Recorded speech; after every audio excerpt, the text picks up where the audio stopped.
A story of hope turned to despair. Sarah Miller had all the potential in the world. At just 18 years old, she stood on the cusp of adulthood, staring into a future that, at least on the surface, held limitless possibilities. Living in the small, sleepy town of Maplewood, Minnesota, Sarah wasn't anyone extraordinary to the casual observer. She wasn't the prom queen or the student body president. She wasn't even a straight-A student. Yet, there was something about her, a quiet resilience, a hidden fire in her chest, that promised she could become someone greater than her circumstances.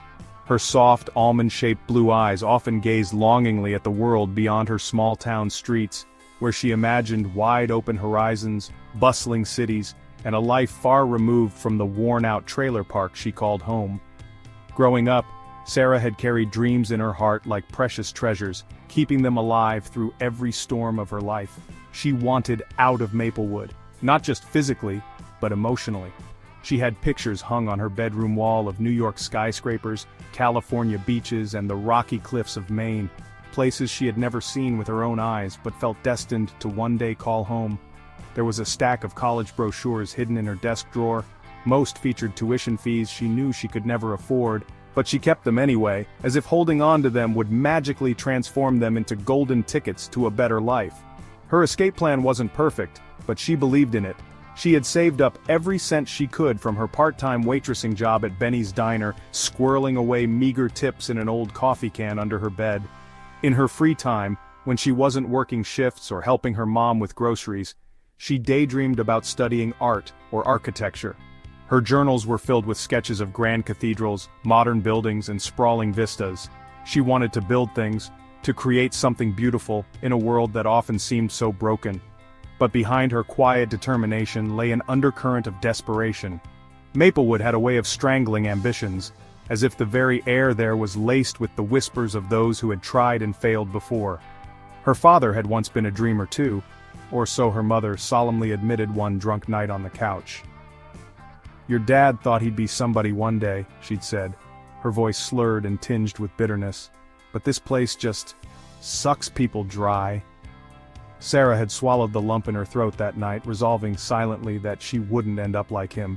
Yet despite all her resolve and hope, the cracks in Sarah's life were already forming. The signs were there, for anyone who cared to notice.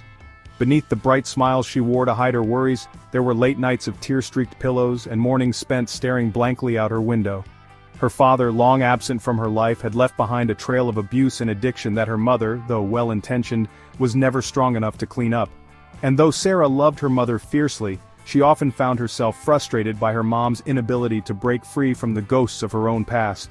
Sarah shouldered her pain alone, reluctant to open up even to her few friends, most of whom were just as trapped as she was. She didn't want to be a burden, but as much as she tried to convince herself she was different, that she was one of the rare few who'd managed to escape, darkness had already started weaving itself into her story in ways she couldn't yet see. It wasn't something sudden, or even something she noticed at first. It crept in through small cracks in her dream. The creeping loneliness, the nagging sense that there was no one truly looking out for her, the emptiness of promises her family had failed to fulfill. And it was in this fragile state, caught somewhere between bright ambition and quiet despair, that Sarah's path crossed with Alex Dawson, an encounter that would forever change the trajectory of her life. Sarah's pain-stricken childhood. Sarah Miller's childhood was far from idyllic. It was a mosaic of broken promises, whispered arguments, and unanswered prayers. She grew up on the far edge of Maplewood, Minnesota, in a dilapidated two-bedroom trailer that seemed to creak under the weight of its own history. To an outsider, her childhood might have appeared typical: the smell of burnt eggs in the mornings, long afternoons playing in the gravel driveway, and evenings spent catching fireflies in jars. But behind the thin, sun-faded walls of her home, a much darker story unfolded. Her father, Jack Miller, had once been the love of her mother's life, or so the faded Polaroids on the mantelpiece suggested. He had arrived in town years earlier, full of charm and reckless ambition, promising her mother the world. But promises and dreams turned into empty bottles and broken furniture. Jack had a knack for drinking away every dollar he made. On the bad nights, when the whiskey took hold, he became a storm that tore through their tiny home, shouting, throwing things, and bruising not just her mother's spirit, but sometimes her body too. Sarah was too young to fully understand what was happening. She just knew the sound of her mother crying in the bathroom late at night, muffled by layers of towels shoved under the crack in the door. She knew how her dad's car tires sounded on the gravel when he finally came home after a 3-day bender. She knew the sharp hum of dread that prickled her spine every time he slammed a door just a little too hard. For Sarah, childhood wasn't about innocence. It was about survival, learning to tiptoe on the razor's edge to avoid making an already dangerous situation worse. By the time Sarah was 7, the worst had already passed. At least, that's what her mother tried to tell her. Jack left town, abandoning his family without so much as a goodbye. He had packed a duffel bag during the middle of the night and disappeared, leaving only a short, cryptic note on the kitchen counter. "I'm no good for anyone. Don't come looking for me." At first his absence felt like a relief, like the pressure in their home had finally been released. But the absence of chaos left behind a heavy, aching silence. Her mother, Lisa Miller, fell into a deep depression in the years that followed. She spent most of her days either curled up on the couch watching soap operas or chain-smoking on the front steps, her feet bare against the peeling gray paint of the porch. She did her best, Sarah understood that much, but grief and bitterness had drained her mother of the strength she needed to be a parent, much less a protector. Without Jack in the picture, Sarah became her mother's emotional crutch. At an age when most kids were learning to ride bikes or build tree houses, Sarah was learning how to heat up canned soup for dinner and cover unpaid bills with whatever spare change she could find in the couch cushions. "You're my little helper," her mom would say with a tired smile, tousling her hair. But Sarah didn't feel proud. She felt cheated, like her childhood had been stolen by responsibilities and expectations she had no say in. School offered little refuge. Kids could be cruel, and Sarah learned that lesson early. Her secondhand clothes and worn-out shoes set her apart from her classmates, who came to school in shiny new sneakers and carried lunchboxes stuffed with homemade sandwiches and name-brand snacks. Sarah, by contrast, often skipped meals altogether. On the rare days her mother packed a lunch, it was usually a bruised apple or a stale PB&J sandwich wrapped haphazardly in foil. The other kids teased her, calling her trailer trash Sarah behind her back, though sometimes not even bothering to lower their voices. Despite all of it, Sarah tried to keep her head down and focus on what she could control. She read everything she could get her hands on. Books about faraway places, about heroes and heroines who overcame impossible odds. That was her escape. She'd sit under a tree at recess, flipping through pages warped by her sweat-stained fingers, imagining herself as a character who could one day save herself from her own story. It was these moments that kept her going, that fueled the small spark of hope she carried deep in her chest. But even books couldn't shield her from the harsh realities of her life. By the time she was 13, Sarah started working odd jobs around the neighborhood to help make ends meet. Mowing lawns, walking dogs, babysitting noisy kids whose parents could afford to pay in cash. Every dollar she earned went toward groceries, rent, or the electric bill. Her friends, what few she had, couldn't understand. They were busy stressing over school dances and celebrity crushes, while Sarah was trying to figure out how to stop their power from being shut off. The cracks in Sarah's foundation grew wider as she entered high school. While her classmates dreamed about prom and college acceptance letters, Sarah couldn't imagine a future that expanded beyond the borders of Maplewood. "I'm not like them," she told herself, not with resentment, but with resignation. "I'll never have what they have." Deep down, Sarah feared she was doomed to repeat her parents' mistakes, to live and die in the same town, burdened by the same failures, haunted by the same ghosts. What hurt the most was that nobody really saw her, not for who she truly was. Teachers pegged her as quiet but capable, a polite euphemism for forgettable. Her mother, caught in her own haze of regret and hopelessness, rarely asked Sarah how she was or if she was okay. And her peers? To them, she was just that girl from the trailer park, a statistic waiting to be proven true. And yet, in the darkest moments, Sarah still clung to a fragile sliver of hope. She told herself she would leave someday. She would go to college, find a real job, start over in a new city where nobody knew her past. But the dream, as beautiful as it was, felt impossibly out of reach. It was like staring at the stars and convincing yourself you could touch one if you just stretched high enough. Sarah's childhood wasn't defined by moments of joy but by what she endured to survive. And though she carried herself with quiet strength, the scars from her early years had a way of showing through in everything she did.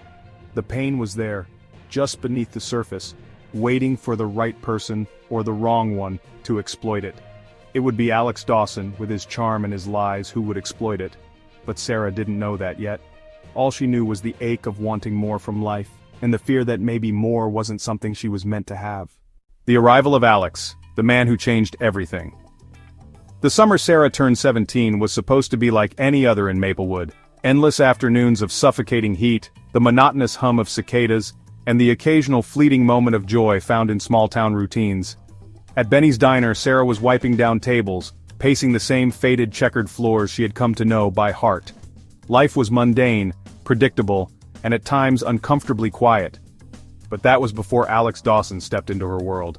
A moment so mundane it felt inconsequential at first, yet it would ripple through every facet of her life. Alex didn't show up all at once, not like some heartthrob with perfect timing in one of the romance novels Sarah stole glimpses of during her breaks. He entered her orbit the way darkness sneaks in at twilight, subtly, unseen at first but unmistakably present when you finally notice it.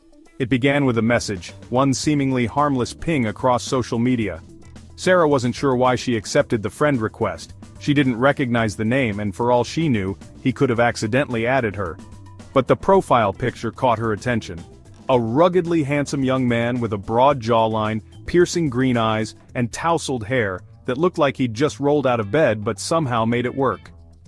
Mutual friends, it said. She figured he knew someone from Maplewood, and in the boredom of that summer evening, she hit accept. The first message was casual, even awkward in its simplicity. "Hey, you from Maplewood?" She stared at her screen, thumb hovering over the keyboard. Her gut told her ignoring it was the safer choice, but then again, why not? She wasn't exactly drowning in distractions. "Yeah. You?" she finally replied. "Nope. Passing through. Don't know many people here.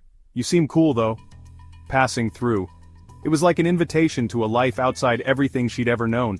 Alex talked about things that made her world feel smaller, like hiking in Colorado or midnight drives along the Pacific Coast Highway. He wrote about his adventures with a casual bravado that made her heart race and her shoulders tighten. It wasn't arrogance, it was charisma, the kind that made Sarah begin to wonder how someone so worldly and interesting even noticed her. Every message made her day a little brighter, her world a little wider. By the time Alex suggested they meet in person, it felt inevitable.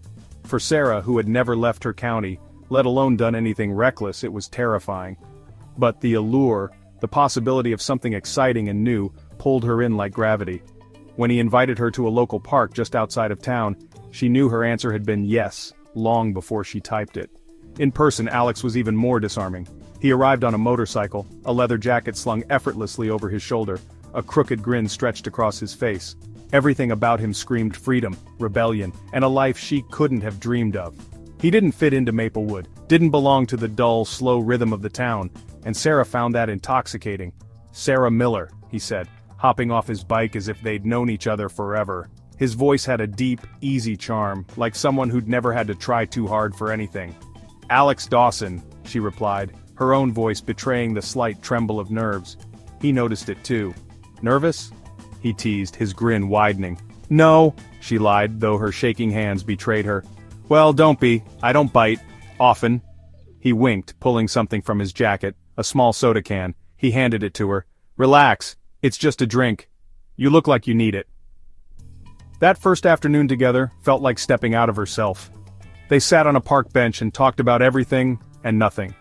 Alex asked question after question, his green eyes zeroed completely on her, as though every word she spoke deserved to be put in lights. She told him about her dreams, her sketches, her plan to escape Maplewood, and she was shocked by how much she said without even thinking. It was like he had unlocked a piece of her she hadn't realized was hidden. What Alex didn't share, of course, was his past. Or lack thereof. He didn't mention the string of small towns he'd passed through before Maplewood or the people he'd left behind. He glossed over details of his life with a charisma polished by years of practice. His stories weren't lies, but they sure weren't the whole truth either.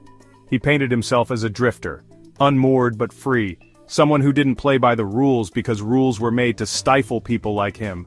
And Sarah, who had spent her entire life living by rules she hadn't chosen, wanted desperately to believe him. As weeks turned into months, Sarah found herself slipping into the orbit of Alex's world. He took her on rides through the desolate stretches of country highway, the roar of his motorcycle drowning out every fear she'd ever had. He introduced her to his friends, a ragtag group of 20-somethings who seemed to share Alex's disdain for conventional life. They smoked cigarettes, laughed too loud, and wore their cynicism like armor. Sarah felt out of place among them, like a deer wandering into a pack of wolves, but Alex always pulled her back to his side, reassuring her with whispers meant only for her. "You're better than this town," he'd tell her when no one else was listening. "You were made for more than this." He had a way of turning her dreams into inevitabilities, framing himself as the vehicle for her escape. But the cracks in Alex's polished veneer weren't so easily hidden. Beneath the charm and the captivating grin was a streak of unpredictability that Sarah couldn't quite ignore. His anger would flare over small things, a misplaced lighter, a sarcastic joke from one of his friends. He brushed it off when she brought it up, dismissing it with a joke or a kiss. "Don't worry about it, sweetheart, I'm just high-strung." Her gut told her something wasn't right, but she dismissed the feeling, clinging to the belief that Alex wasn't like the men she'd come to distrust growing up. He was different. He had to be. It wasn't until later that she'd understand how starkly wrong she was. For now, though, she only knew the thrill of sitting behind him on a bike at midnight, her arms wrapped tightly around his waist, the wind rushing through her hair. For the first time, her life felt like it was happening, like all her dreams were just within reach, and all of it was because of Alex. But Sarah had no idea that her rebellion had come at a cost. She didn't notice the subtle ways Alex isolated her, slowly replacing her world with his, until one day she woke up and realized there was no way back to the ordinary life she'd so desperately wanted to escape. A toxic relationship and codependency. Sarah thought she had found her escape in Alex Dawson. To her, he was more than a man. He was a symbol of everything she wanted to be, free, fearless, and uninhibited by the chains of her past. But what began as infatuation quickly became a tangled web of manipulation, control, and dependency, one that Sarah couldn't see herself falling into until it was far too late. The early days with Alex were nothing short of intoxicating. He spoke about life the way her high school teachers never did, bold, raw, and brimming with adventure. "Sarah," he'd say, pushing a strand of hair from her face while they sat in his tiny rundown apartment, "you're not meant to be stuck in some diner flipping burgers and scraping together loose change for bus fare. You've got a light, babe. It's just, they don't see it. You need someone who does." And Sarah, thirsty for validation, and desperate to believe she was destined for something more, latched onto every word like gospel. What she didn't know, what she couldn't see, was how carefully Alex crafted this narrative for her. He wasn't just building her up. He was tearing her away from her friends, away from her family, away from anyone who might remind her she had worth outside of him. The isolation didn't feel like isolation at first. When Sarah started declining texts from her coworkers or skipping coffee dates with her childhood best friend, it felt like a choice. She didn't need them. They couldn't understand her the way Alex did. He made her believe she wasn't rejecting them, but embracing him. "Why do you even bother with them?" Alex would sometimes say, flicking ash from his cigarette out the cracked window of his beat-up sedan. "They're not going anywhere, not like us. They'll just anchor you in this dead-end town. You're smarter than that, babe. You're better than them." And Sarah believed him. She didn't notice how her world grew smaller as his became everything she knew. Alex had a way of twisting words so they sounded like truths. Truths Sarah had always feared, but never admitted. The quiet, overlooked fear that she wasn't good enough, that she'd never be more than the girl from the trailer park. But Alex painted it differently. He told her those fears were only true if she stayed, but with him, she could rewrite the script. She clung to that promise, even when cracks began forming in the picture. At first the red flags were subtle, the way Alex dismissed her opinions when they conflicted with his, the sharpness in his tone when she made even the smallest mistakes, like accidentally spilling his beer on the couch, the times he went silent for hours after an argument, leaving Sarah spiraling with guilt, wondering what she had said or done wrong. "Babe," he'd say when he finally broke the silence, his voice soft but with just enough edge to remind her of his simmering frustration. "You don't think before you act. You need to stop being so carelessly sweet. That's what makes people take advantage of you. I'm just trying to toughen you up." When Alex got angry, it wasn't the kind of explosive rage Sarah had grown up witnessing with her father.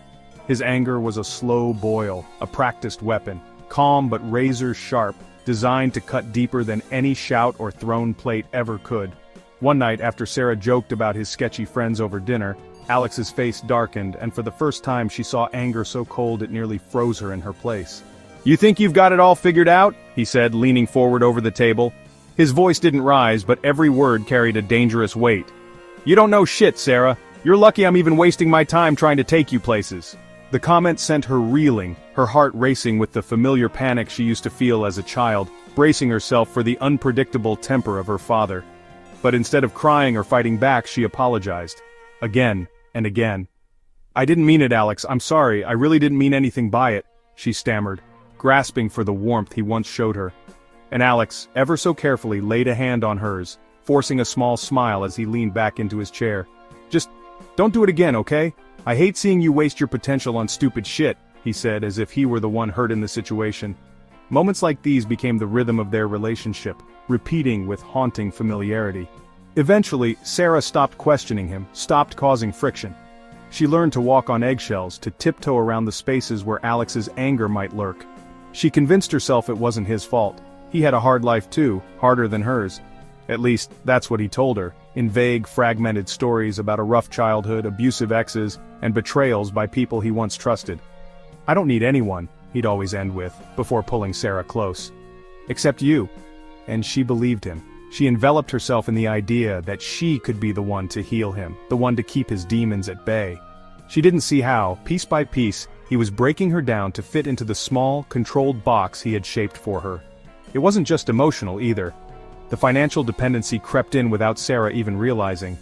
Her small savings jar under the bed slowly emptied, first for trips, then for emergencies, and finally for whatever Alex said they needed.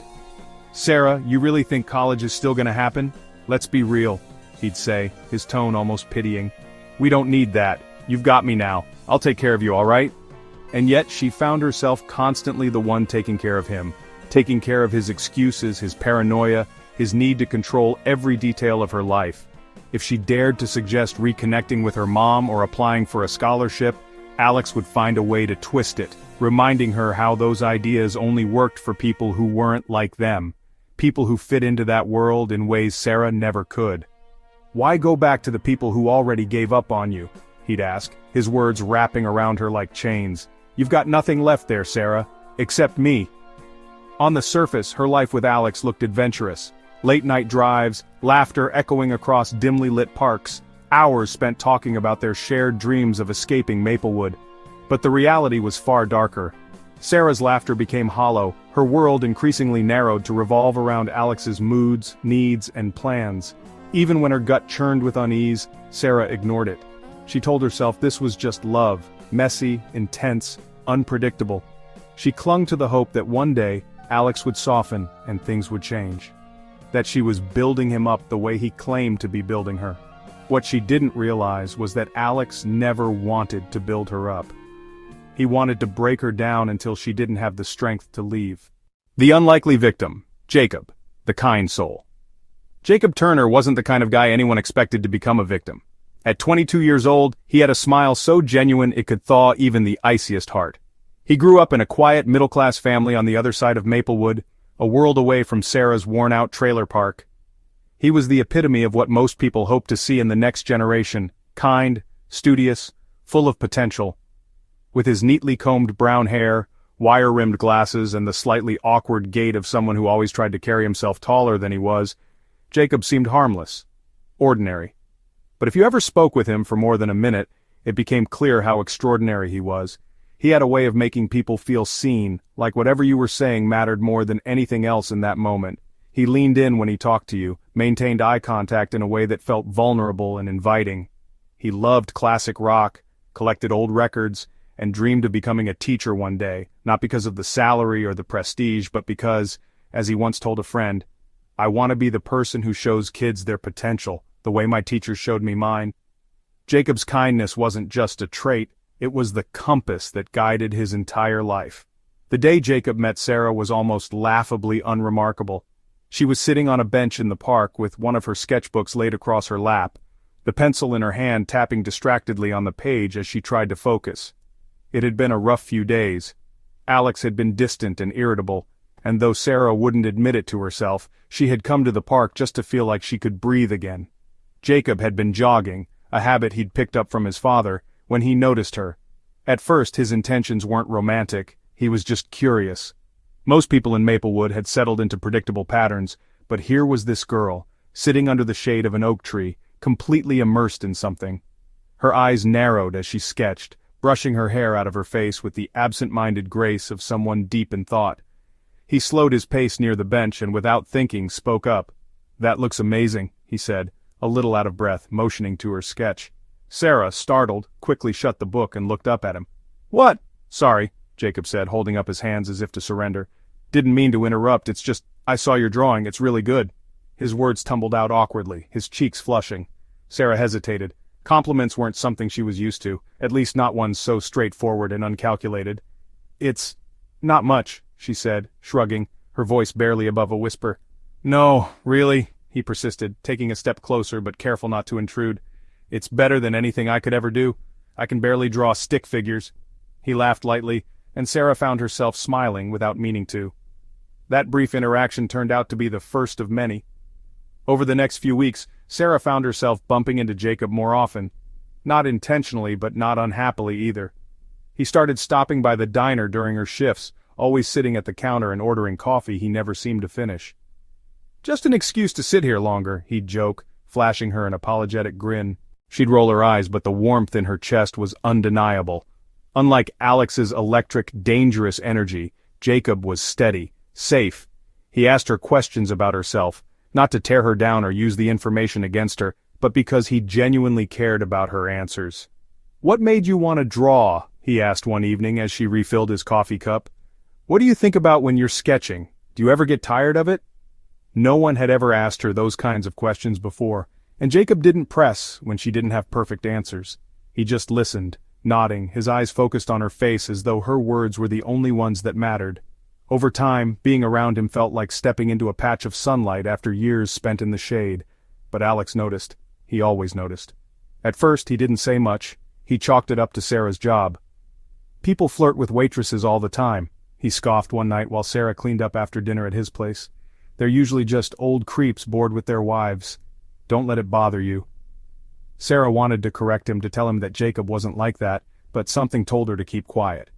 And so she said nothing. But Jacob's intentions weren't subtle enough to go unnoticed for long. One fateful evening, as Sarah walked home after her shift, she saw Jacob standing by the tree-lined path leading back to the trailer park. He was holding something, a small, rectangular canvas wrapped in brown paper. "What's that?" she asked, her curiosity piquing despite herself. Jacob scratched the back of his neck nervously. "It's for you," he said, handing it over. "I know it's not much, but I saw it at this art supply store in town the other day and thought of you. Figured maybe you could use it." She unwrapped it carefully to find a blank canvas and a small set of paints. When she looked up at him, there was a lump in her throat she couldn't explain. Why would you buy this for me?" she asked, her voice trembling. Jacob shrugged, smiling shyly. "Because you're talented, and sometimes talented people just need someone to remind them of that." It was the kind of kindness Sarah had never known from anyone but her own imagination. It wasn't loud or demanding, just soft and quietly certain. And for the first time in a long time, Sarah felt the cracks in her armor widen just a little more. But that moment of sweetness came with a bitter price.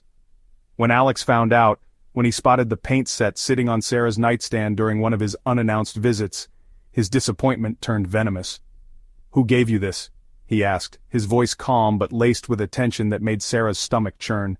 "It's nothing," she said quickly, trying to brush it off. "Just someone from the diner." "Someone from the diner?" Alex repeated, his eyebrows raising as he crossed the room, picking up the paint set. "And what, you think he's your friend? You think he gives a shit about you?" Sarah tried to defend herself, tried to explain, but Alex wasn't interested in explanations. His grip on her world was tightening, and Jacob Turner had unknowingly placed himself directly in Alex's crosshairs. Alex's revenge. By the time Alex discovered Jacob's involvement in Sarah's life, his anger had begun to simmer just beneath the surface, waiting for an outlet. It wasn't the kind of anger that erupted immediately, it was slower and more calculated. That's what made Alex dangerous. He was the type of person who would spend hours plotting while nursing a cigarette, the smoke curling through his fingers like whispers of vengeance. And now, Jacob Turner was his target. In Alex's mind, it wasn't just about jealousy. He saw Jacob as a threat to everything he had built with Sarah, the control, the dependency, the illusion of a bond he had shaped between them. To Alex, Jacob was more than a guy who had given Sarah a set of paints. He was a symbol of everything Alex resented. Jacob came from a world that Alex could never belong to. He had stability, kindness, credibility, all the things Alex loathed because he lacked them himself. Alex's revenge began with small moves, things Sarah didn't notice at first. He became more possessive, questioning her every action with an edge she hadn't heard before. "Where were you last night after your shift?" he'd ask, his voice deceptively calm, the kind of calm that made her heart race with unease. "At home," she'd answer, avoiding his eyes. "Alone?" "Of course." Alex would stare at her for what felt like too long before finally nodding, as if granting her some form of twisted approval. But Sarah knew he wasn't convinced. Not really. Behind the scenes, Alex began to dig into Jacob's life. He wasn't the kind of man who took things at face value. He needed leverage.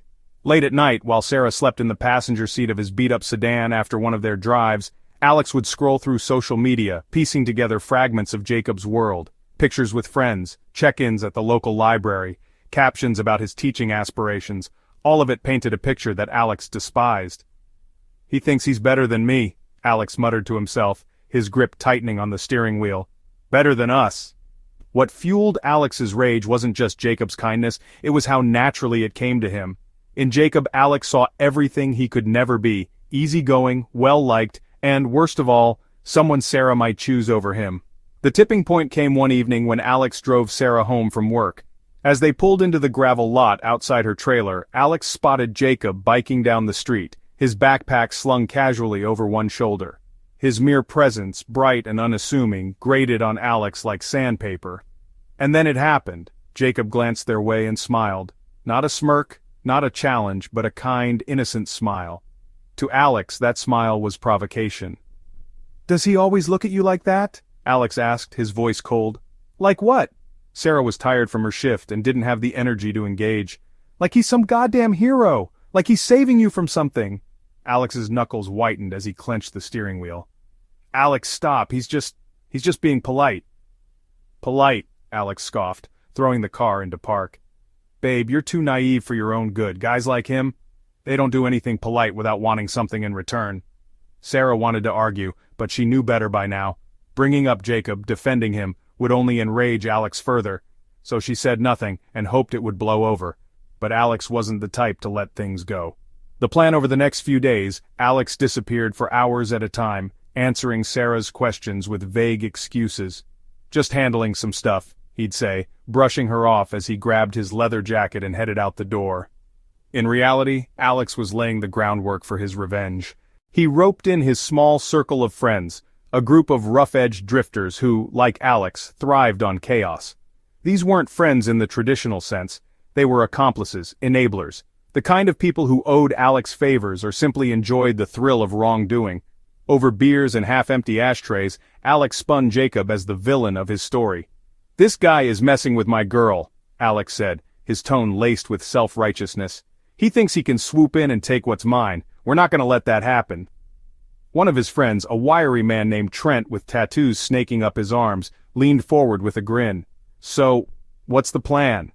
Alex's answer was simple but chilling. "We're gonna teach him a lesson." The night of the plan. It was late, so late that even the crickets had grown quiet, when Alex gathered his group outside a worn-down bar on the edge of town. Sarah was there too, though not entirely by choice. Alex had insisted she come along.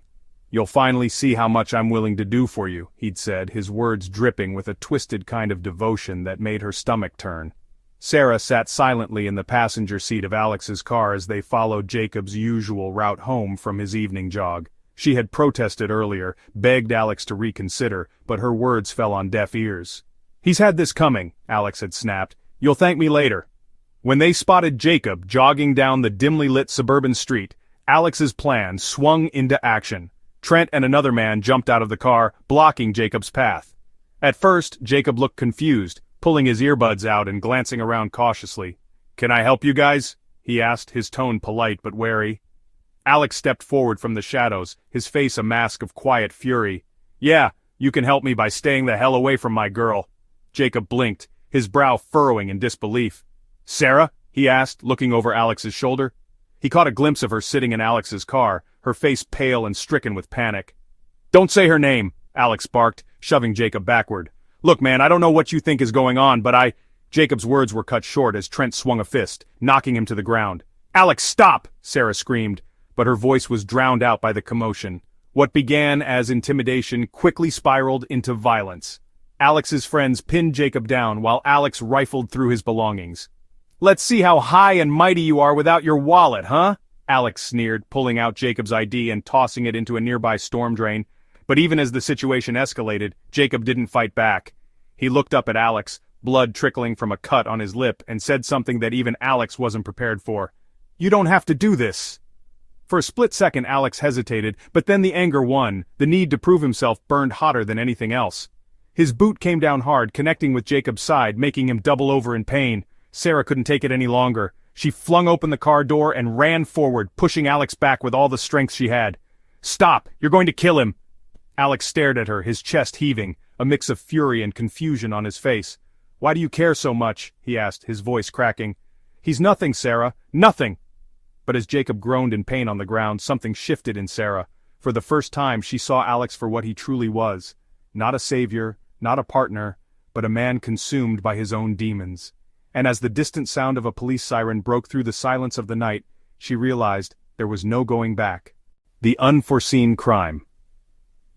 The night started with a boiling calm, the kind of eerie silence that always precedes a storm. Alex had a plan, or so he thought.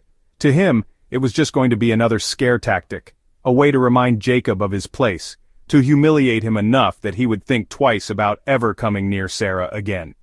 But plans fueled by rage and insecurity rarely stay under control. By the time the night would unravel, it would leave every person involved scarred in a way they couldn't have imagined. The events unfolded in an abandoned house on the outskirts of town. It was a place known only to people like Alex, forgotten by society. The peeling paint on the walls, shattered windows, and the faint smell of mildew carried an aura of desolation, a fitting backdrop for what was about to happen. Alex's friends Trent and Cole had pulled Jacob there after ambushing him on his usual jogging route. Jacob, bruised but trying to stand his ground, struggled against their grip as they shoved him into a wooden chair in what used to be a dining room.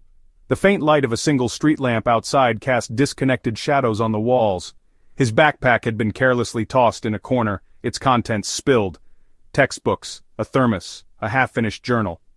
"Seriously, guys," Jacob said, his voice steady despite the situation. "This isn't necessary. Whatever you think I've done, I haven't.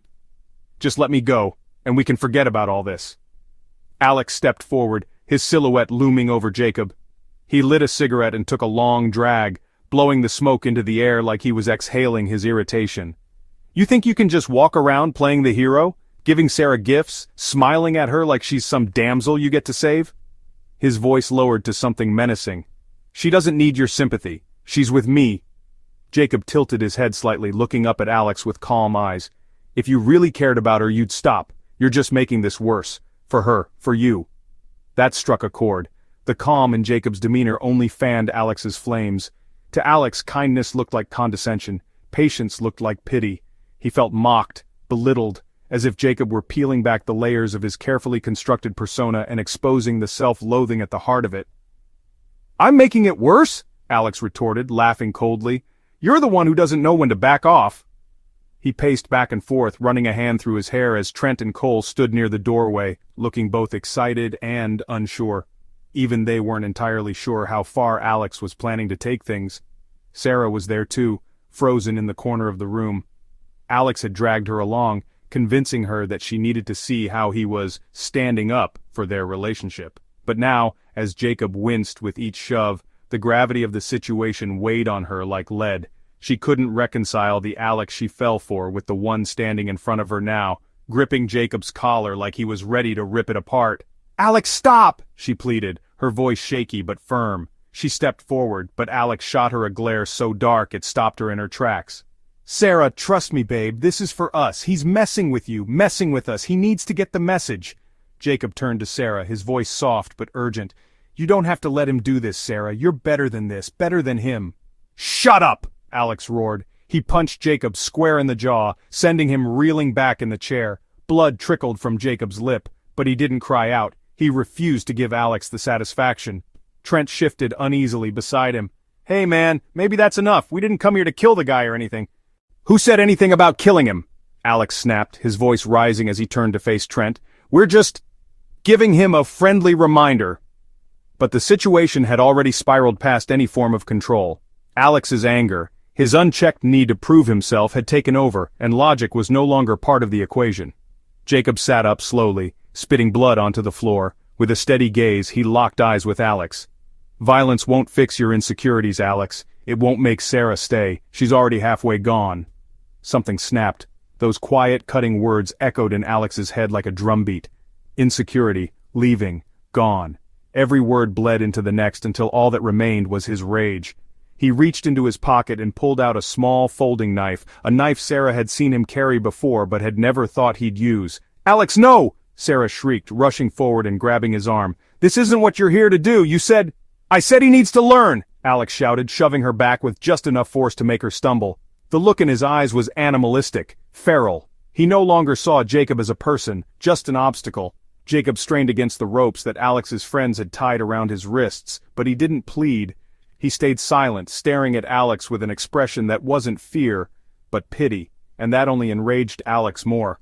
With a quick, controlled motion, Alex pressed the blade against Jacob's arm, just hard enough to draw a thin line of blood. The sight of it seemed to shock everyone else in the room into stunned silence.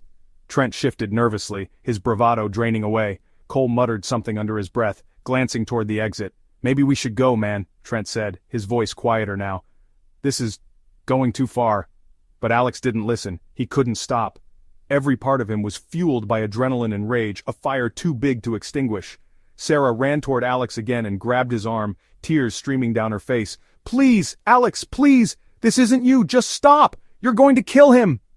Alex turned to her, his chest heaving. For the briefest moment, clarity flickered in his expression. He looked at her, at the fear and desperation in her eyes, and for a second, it seemed like he might back down. But the knife slipped anyway. In an instant, Jacob cried out and collapsed forward. Blood stained the front of his shirt, pooling onto the dusty wooden floor beneath him. For a horrifying moment, the room was utterly silent, as if the air had been sucked out. Sarah could only stare, frozen, her mind unable to register what had just happened. Alex stumbled back, the knife still trembling in his grip. I didn't mean to," he stammered, his voice barely audible. I wasn't—" But intent no longer mattered. The damage was done. "Jesus Christ, Alex, what the hell did you just do?" Trent hissed, his face alight with panic. Jacob's breaths were shallow, his body limp, his once indomitable kindness now collapsed under the weight of Alex's fury. "We have to leave," Cole whispered frantically, tugging on Trent's arm. "Let's get out of here before someone finds us." But Sarah didn't move. She dropped to her knees beside Jacob, her shaking hands pressing against his wound in a futile attempt to stop the bleeding. "Jacob, please, stay with me, please," she whispered, tears dripping onto his bloodied shirt. Jacob's lips parted, but no words came out, just a shallow, painful gasp. Alex, still clutching the dripping knife, stepped back further into the shadows as the sound of approaching sirens filled the night air. For the first time in his life he felt powerless, not because of what he had lost, but because of what he had done. Sarah and her overwhelming guilt. After the night everything went wrong, Sarah Miller couldn't breathe without feeling the weight of what had happened. The world outside kept spinning, oblivious to the chaos unraveling in her chest. Birds still chirped in the morning, trains still rolled through Maplewood at their usual hour, and Benny's Diner still opened its doors at 6 a.m. sharp. But to Sarah, none of it mattered. Her world had stopped the moment she watched Jacob bleed out on the floor. The memory played on an endless loop in her mind, every detail magnified. The look of stunned betrayal in Jacob's eyes, the metallic scent of blood filling the air, the sharp echo of Alex's panicked voice saying, "I didn't mean to." Sarah ran that night. As the police sirens grew louder, she stumbled away from the abandoned house, her legs weak, her hands shaking uncontrollably. She didn't realize she was crying until she tasted the salt of her own tears. Alex's shouts faded behind her as she crossed streets aimlessly, her mind fogged by a single, unshakable realization. This is my fault. She spent the first hours of dawn hiding in the parking lot of an old gas station on the outskirts of town. The gravel beneath her scraped against her knees as she sat curled against the side of the building. Her phone buzzed incessantly, Alex's name flashing on the screen over and over again. She ignored it. She didn't know what to say to him. What could she say? That everything he did was wrong, that she let it happen, that Jacob was dead because of them? The thoughts haunted her, circling endlessly like vultures. The guilt settles in. In the days that followed, Sarah tried to pretend she didn't exist. She locked herself in her small bedroom at the shabby trailer she shared with her mom, throwing a blanket over the window to block out the light. Her mom, who had long since stopped making an effort to check in on her, barely noted her strange behavior. For Sarah, it was easier that way. Questions meant lies, and even speaking the simplest sentences felt suffocating, but the silence was unbearable.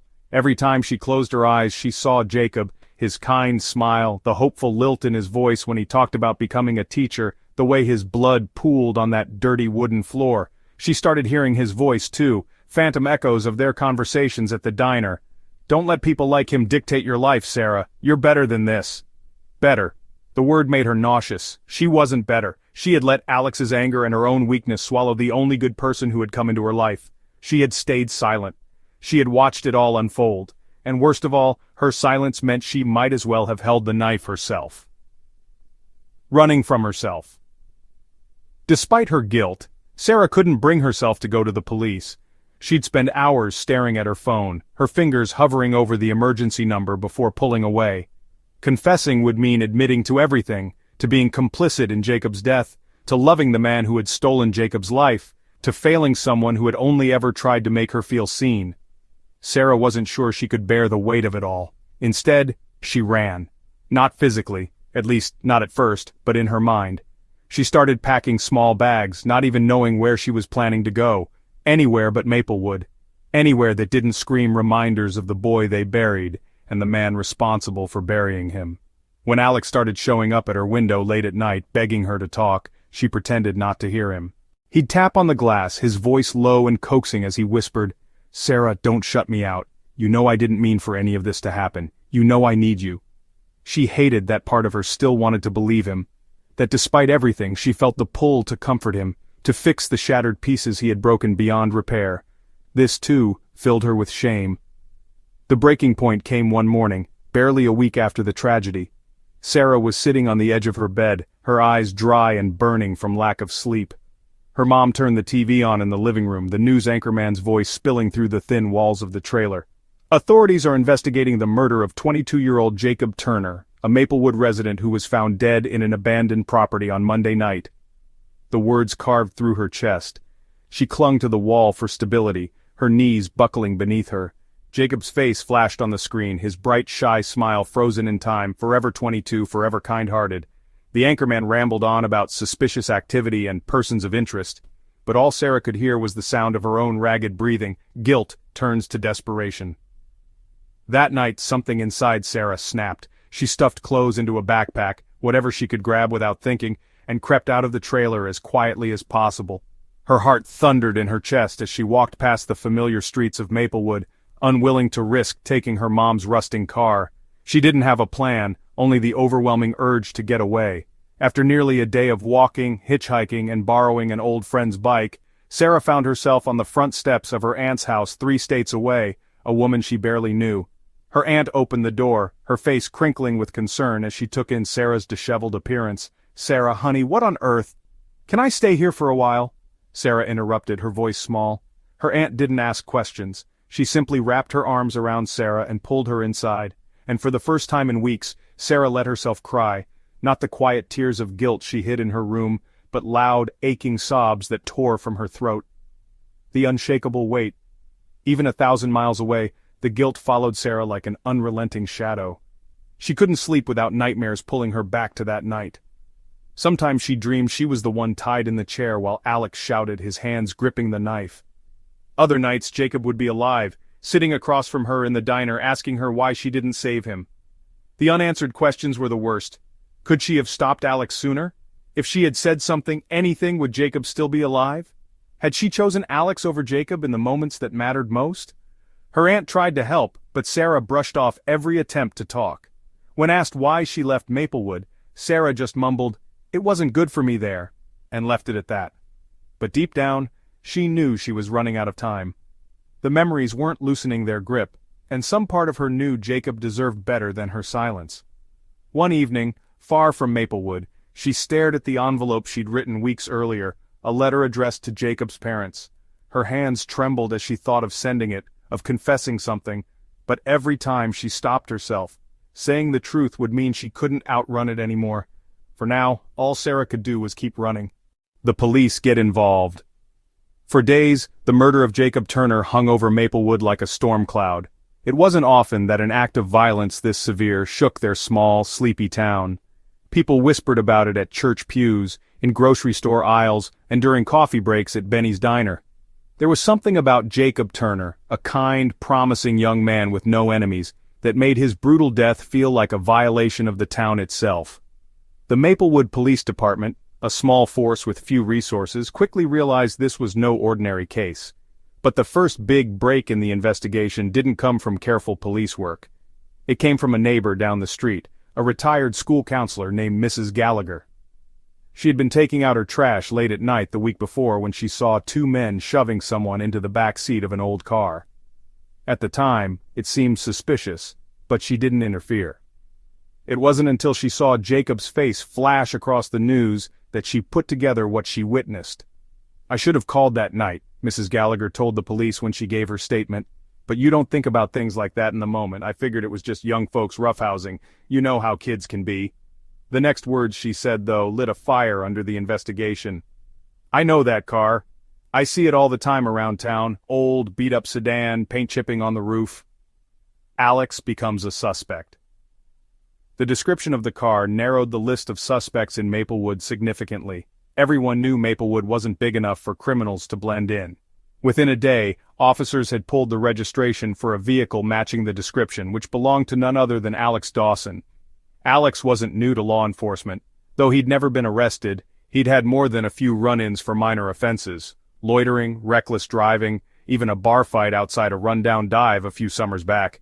He wasn't a stranger to trouble, and his reputation didn't work in his favor.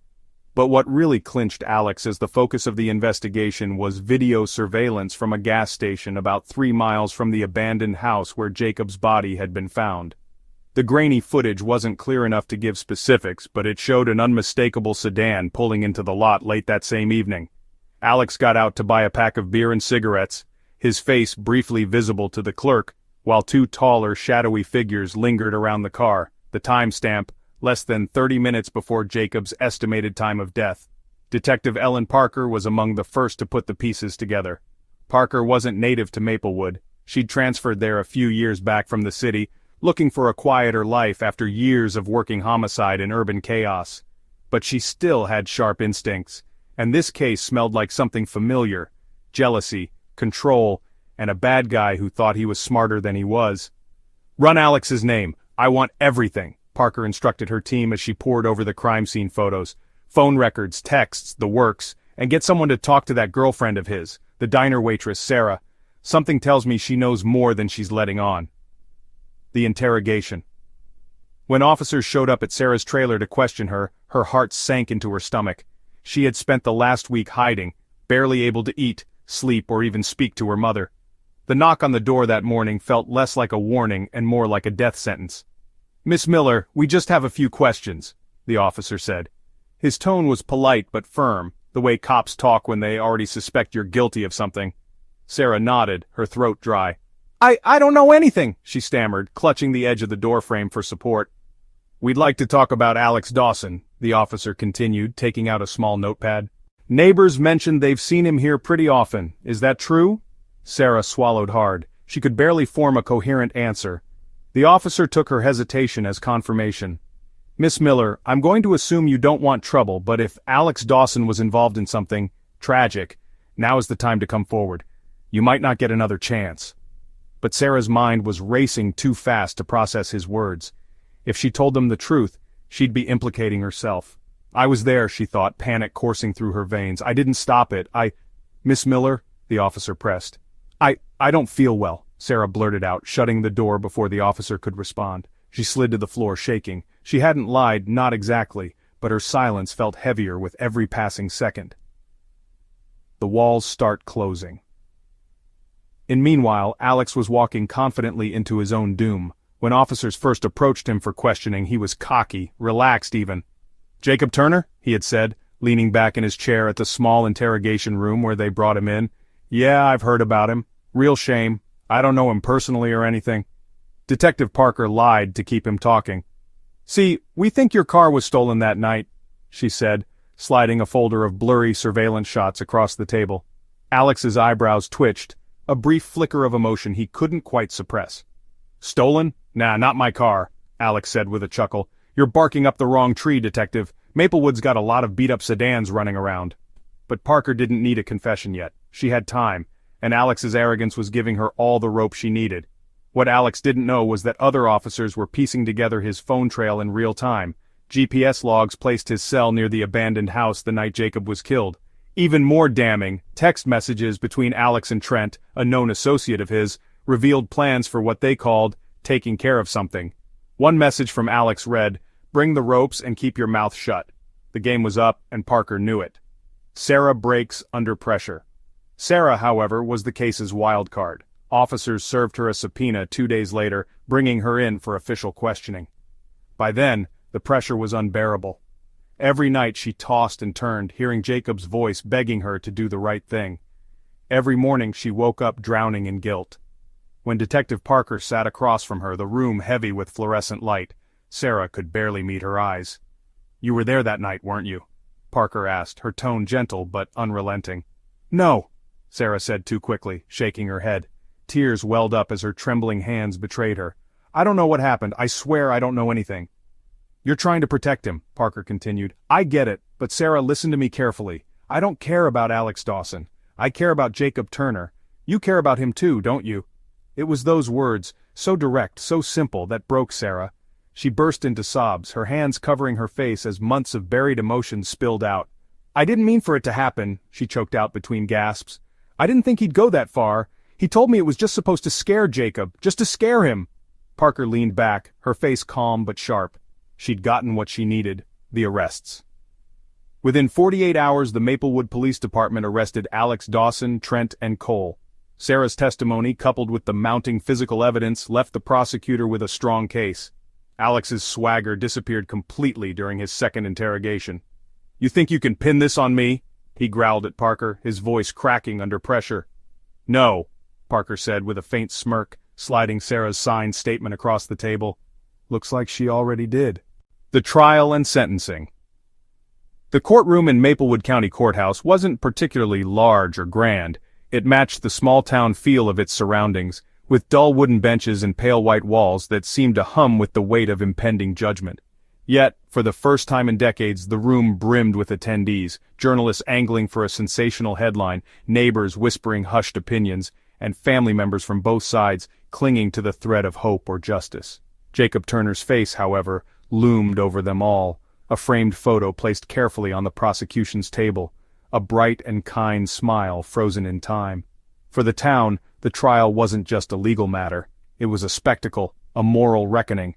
How had something this gruesome and senseless happened in a place where nothing ever happened? People needed someone to blame, someone to answer for the loss of a boy who embodied pure goodness. The attorneys gear up. The state's prosecution team wasted no time building its case. Lead prosecutor Allison Kemp, an articulate and shrewd lawyer with years of experience in homicide cases, delivered her opening statement with the kind of authority that reminded everyone why she was feared in the courtroom. "Ladies and gentlemen of the jury," she began, pacing in front of them, her hands clasped tightly behind her back. "This case is not complicated. This case is about power, manipulation, and an unprovoked act of brutality. Jacob Turner was murdered, not because of anything he did wrong, but because he stood in the way of a man's insecurities. Alex Dawson," she gestured sharply to the defense table, "and his accomplices Trent Carter and Cole McGuire orchestrated and executed a plan to humiliate and ultimately kill Jacob Turner. I will prove beyond reasonable doubt that their actions were deliberate, that their intent was clear, and I will remind you, every step of the way, what was stolen that night, a life full of hope, kindness, and potential." Across the courtroom, Alex sat stiffly, his usual cocky smirk subdued under pressure.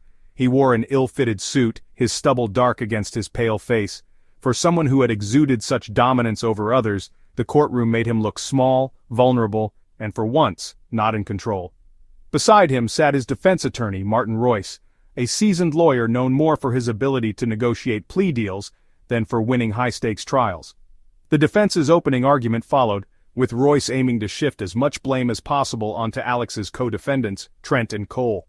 My client, Royce said, his voice low but calm, did not plan a murder. He did not set out to take a life. Alex Dawson was misguided, yes, but he did not have the intent to harm Jacob Turner. This was a tragic series of events driven by the chaos introduced by others. Remember that intent is everything in cases like this. It was a refrain whispered by many in Alex's camp. He didn't mean for it to happen. Sarah takes the stand. Sarah Miller's testimony was the most highly anticipated moment of the trial.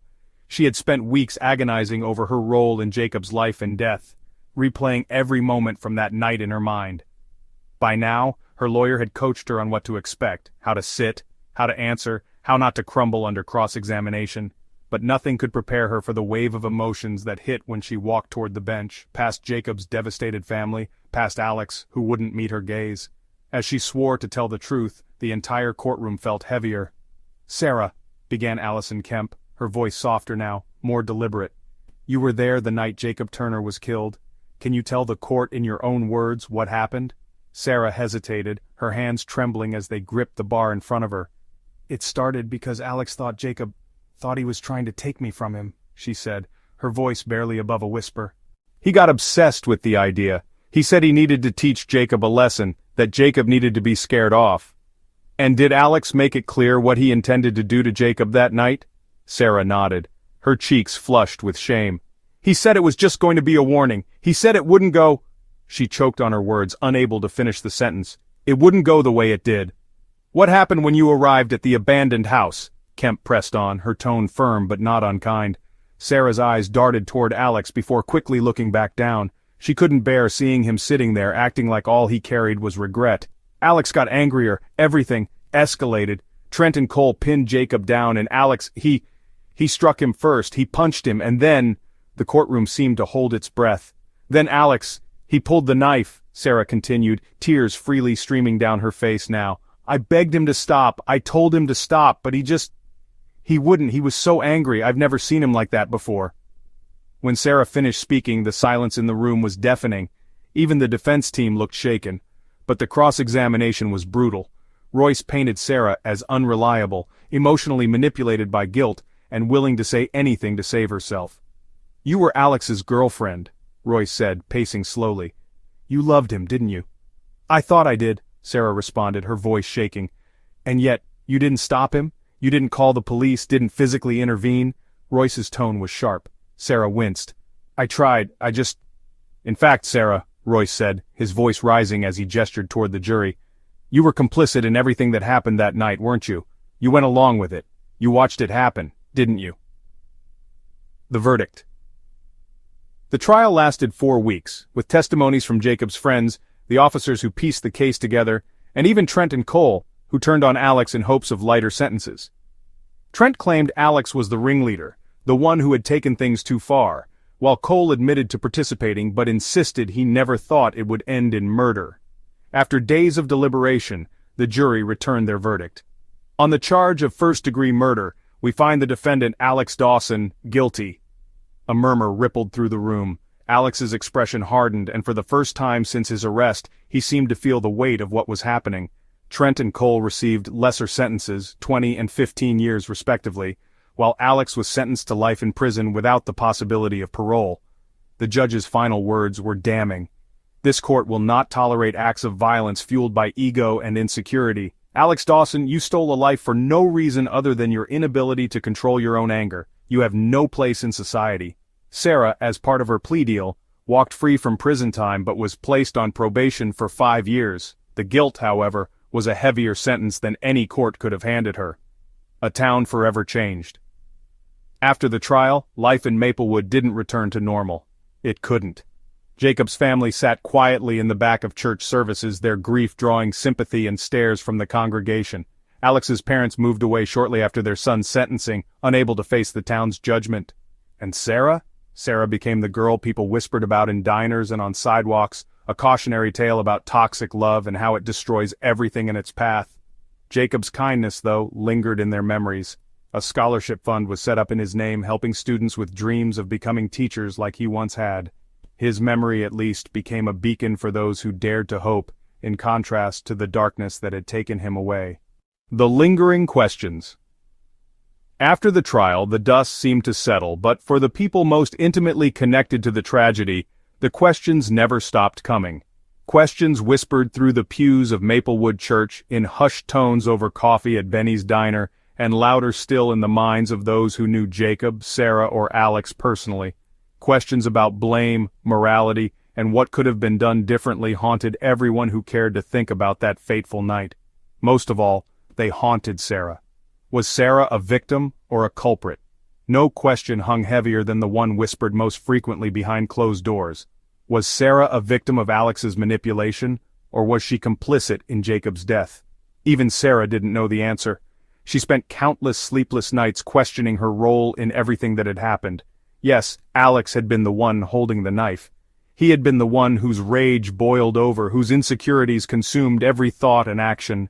And yes, Alex had a way of pulling people into his toxic world, bending them to his will without them realizing until it was too late.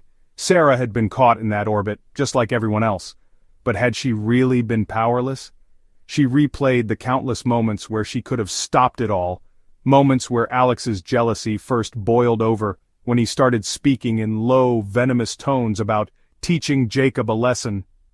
She thought about all the times she saw the red flags, the way Alex controlled her, isolated her, pulled her away from anyone who might have helped her see the truth.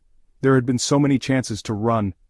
"I knew something bad was going to happen," she whispered in the stillness of her aunt's spare bedroom one night, staring up at the cracked ceiling tiles. Her voice broke as she admitted the truth she could barely speak aloud. "And I did nothing." The heaviest part of her guilt wasn't just that she had failed Jacob, it was that she had enabled Alex. She had let him pull her into his narrative, let him convince her that his love was protection, that his rage was justified. By staying silent, hadn't she given him permission to take things farther? Maplewood divided over Sarah's role in the tragedy. To some, she was a victim, a girl who had been groomed by a dangerous, manipulative boyfriend into believing she had no way out. To others, she was just as responsible as Alex and his friends. After all, she was there. She could have stopped it. "She's no angel," a woman at the diner told the cashier one morning as she slid a dollar bill across the counter. "She may not have held the knife, but she sure as hell didn't stop him from using it." But others argued differently. "You don't know what it's like to be 18 and under someone's thumb like that," a longtime local, Mr. Raines, shot back in defense. "She was scared, like anyone would be in her shoes." Still, the whispers never stopped, and no one felt the weight of those questions more than Sarah herself. Could Jacob have been saved? The hardest question for anyone to answer was whether Jacob could have been saved. Jacob's parents, Gordon and Elaine Turner, asked themselves this question every day. Sitting in the house that Jacob had grown up in, walking past the dusty trophies that sat unused on his shelves, seeing his university acceptance letter still pinned to the refrigerator, it all felt unbearable. "We should have known," Elaine whispered to Gordon one night, tears streaming down her face as the two sat in the dim glow of their living room lamp. "He must have been in trouble and we didn't see it. We didn't save him." "How could we have known?" Gordon replied, his voice a mixture of grief and frustration. "It was Alex. It wasn't us." But it wasn't guilt that Gordon could let go of so easily. He blamed himself for not noticing the signs, if there even were any to notice. But it wasn't just Jacob's parents who wrestled with the question. His friends too, those who had shared coffee with him at the local cafe, who joked with him after class, couldn't help but feel they had failed him. Why hadn't someone noticed something was wrong? Jacob never came across as vulnerable, but somewhere in his interactions with Sarah, wasn't there a clue? "Do you think he ever cried out for help?" one classmate Brian asked his girlfriend as they drove past Maplewood Cemetery one late summer evening. "Do you think he ever wanted someone to save him?" His girlfriend, staring out the window, didn't answer. She just wiped her eyes. Why did Alex do it? But even though Alex had been sentenced to life, there was one lingering question that felt impossible to answer. Why? Why had Alex gone so far? Why had he let his insecurities spiral into violence, and why did Jacob have to pay the price for them? For Detective Ellen Parker, the answer was clear. Alex Dawson was a coward, she told the Maplewood Gazette in a rare post-trial interview. He couldn't handle his own failures, couldn't reconcile the fact that he wasn't special or powerful. His ego snapped and he took it out on the kindest kid in this town. That's the answer, and it's tragic, but tragically simple. But for Alex's parents it wasn't so simple. Mr. and Mrs. Dawson, who had loved their son despite his flaws, couldn't wrap their heads around what he had done. To them, Alex wasn't a monster. He was the boy who had grown up riding a blue skateboard down Hillview Lane, who used to bake cookies with his grandmother on snowy December afternoons. They didn't recognize the man he had become, the one described on the courtroom stand. "We failed him somewhere, didn't we?" his mother, Sherry Dawson, whispered to her husband late one night after Alex's sentencing. "Somewhere along the way we must have pushed him too hard, not hard enough. I don't know, but he's our son. Shouldn't that mean something?" But for Alex, sitting alone in his prison cell, the why didn't matter anymore. He didn't tell anyone his reasons, maybe he didn't have any, but his actions had spoken loud enough. Did Maplewood learn anything? The final question, and perhaps the most difficult one, was whether Maplewood had learned anything from the tragedy. Small towns were supposed to be safe. They weren't supposed to breed the kind of violence that had stolen Jacob Turner's life. But for all their talk about safety, people in Maplewood loved to turn a blind eye. Alex's anger didn't come from nowhere. His manipulation and control had been plain to see for anyone who cared to look close enough, but no one had, not until it was too late. Maybe if someone had stepped in earlier, Detective Parker told a reporter, Jacob Turner would still be alive. But Maplewood didn't dwell on these thoughts for long. The whispers died down eventually. The town moved on, as towns often do, though the people at its heart, the Turners most painfully, would never forget. Still, every so often someone new would come to Maplewood, stumble across Jacob's Memorial Scholarship Fund and ask, "What happened to this boy?" And for a fleeting moment Maplewood would stop to remember, all the while knowing there were no satisfying answers, only those lingering painful questions that never truly fade. Lessons from an American Tragedy.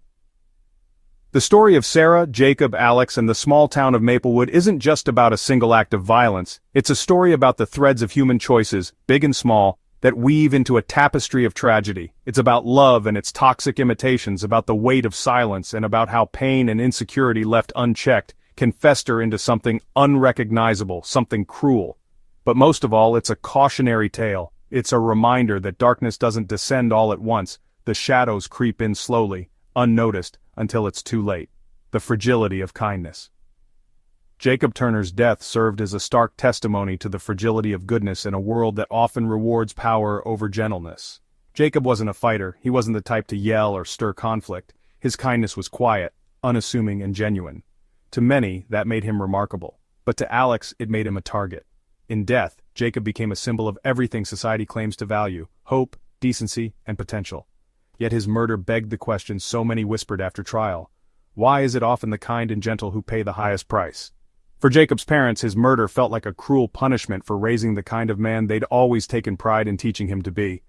He didn't fight back when Alex hurled insults or blows. He stood his ground with dignity, but in moments where violence chooses its victim, dignity isn't often enough. Jacob's story forced Maplewood, however briefly, to reckon with the delicate nature of kindness. It challenged the small-minded belief that the good are protected by some unspoken cosmic force. His death revealed a deeply uncomfortable truth. Goodness makes no one invincible.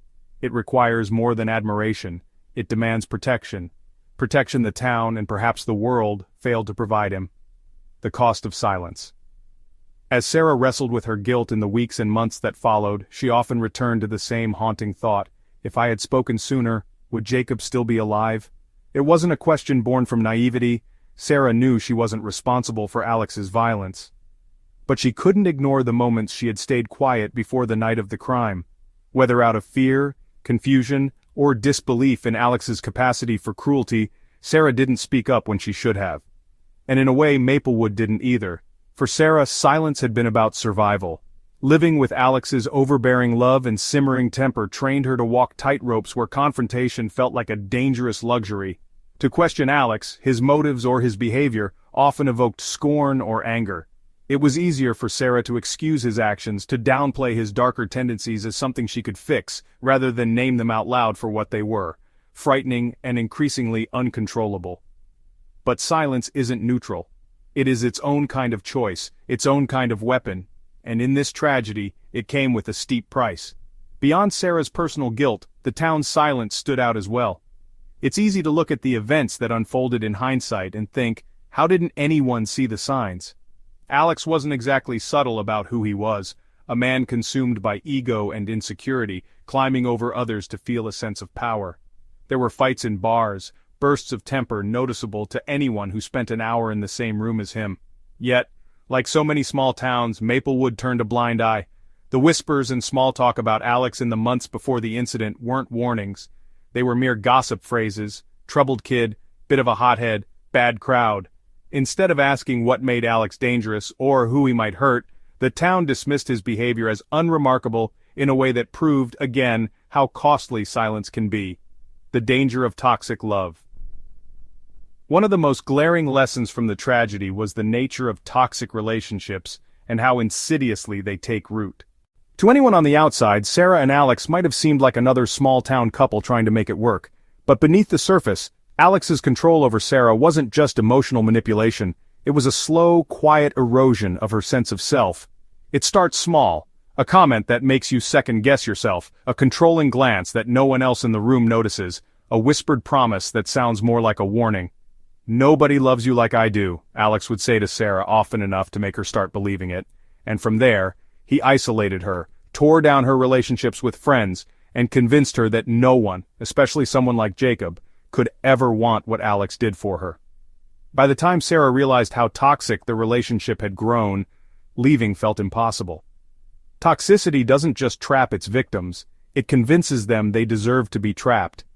The Maplewood tragedy brought into sharp focus why relationships like this take so many young people, especially vulnerable young women like Sarah, down dark, dangerous paths. And it begged the question, why do we fail to teach people the warning signs of this kind of love? A town unable to look in the mirror. Maplewood was a town with a simple identity, quiet, predictable, ordinary. The drama that graced the pages of the local newspaper was usually limited to bake-offs, school board controversies, or whatever scandal unfolded among the church choir. The community liked to believe it was immune to the kind of darkness the news described in faraway cities. But that belief wasn't just misplaced, it was the perfect breeding ground for what happened with Jacob, Sarah, and Alex. A culture of looking the other way, excusing boys being boys, and assuming bad behavior was someone else's problem, quietly paved the way for Jacob's death. Maplewood, like many small towns, liked to think of itself as good. But for those who lived through the tragedy, the unspoken question lingered. Is a good town one that's just quiet, or one that actively protects its most vulnerable? Detective Ellen Parker, in one of her rare interviews about the case, put it plainly. Small towns aren't safe by nature. They're safe because people make them that way, by stepping in and speaking up when it matters. What happened in Maplewood wasn't fate or bad luck, it was a lesson in how easily we mistake quiet for good and passive for safe. The final warning. For the Turners, for Sarah, and even for Alex's family, the lessons from the tragedy didn't sit like comforting conclusions, they pulsed like barely healed wounds. Jacob's scholarship fund became a beacon of hope for young students who shared his dreams of being a teacher, but for Gordon and Elaine Turner, it would never bring Jacob back. Sarah's probation ended after a few years, but freedom didn't erase the nightmares or the heavy shadow of what she'd allowed herself to be a part of. In the end, the lessons of Maplewood weren't new or groundbreaking. They were simple and often repeated in stories just like this one, in places that didn't expect chaos until chaos came knocking. Love carefully, speak loudly, protect kindness because it cannot protect itself. And when the red flags start waving, don't wait for the fire. They're there to warn you about what's already burning. But even as people repeated these lessons, as they whispered them to teenagers in high school classrooms or passed them as warnings to their children leaving for college, it was impossible to know if Maplewood, or any place like it, would ever truly absorb them. Because the truth about tragedy is that it often gets remembered as a headline, a cautionary tale in someone else's life, until the shadows creep in again. And in another town, another Jacob might be sitting in a diner, imagining his future, as the lessons drift quietly away.